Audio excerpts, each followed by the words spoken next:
We're in Fairview Cemetery here in Chicopee. We're going to visit the stone of George Robinson. And just so you can locate it, this is a little memorial here in the center. And we're behind it.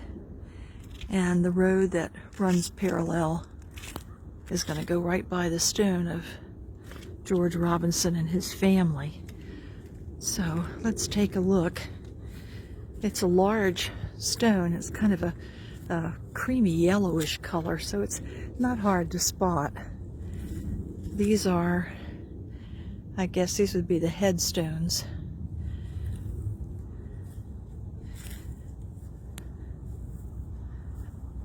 Very impressive monument. Probably very expensive too. So here he is, George Dexter. His death date is coming up in a couple of weeks, February 22nd. He lived only 3 years after Lizzie was acquitted in '93. Susan was his second wife. His first wife, Hannah, I don't see her here. He did have a child with Hannah named Walter. Walter was also the son he had a law partnership with.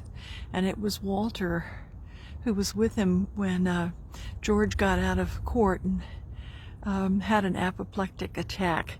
Walter realized something was very wrong with his dad.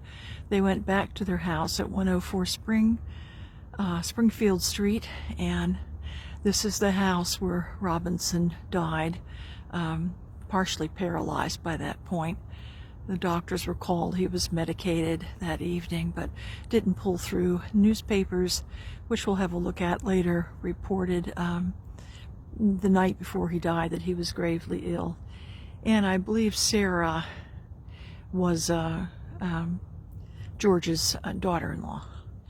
So let's see who else is here. We'll walk around.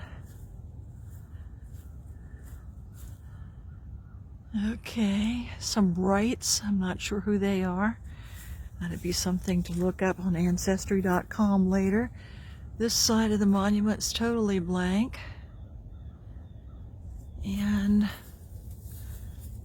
I believe the grandchildren are here. Walter Jr., that would be the grandson.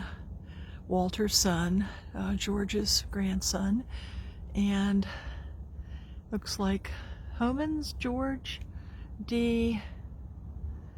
This must have been Junior, and his wife Gladys. And so I know Robinson also had a daughter, Annie, and maybe that explains who this is. Let's see. Oh yeah, that's who it is. Okay, here's his daughter, Annie. And her husband must have been Herbert W. Don't you love it when things make sense? Okay, and this is Fairview.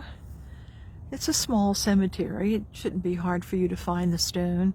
Very peaceful and quiet, and as you can see, it's snowing just a little bit, and it overlooks Chicopee out in that direction. Very quiet.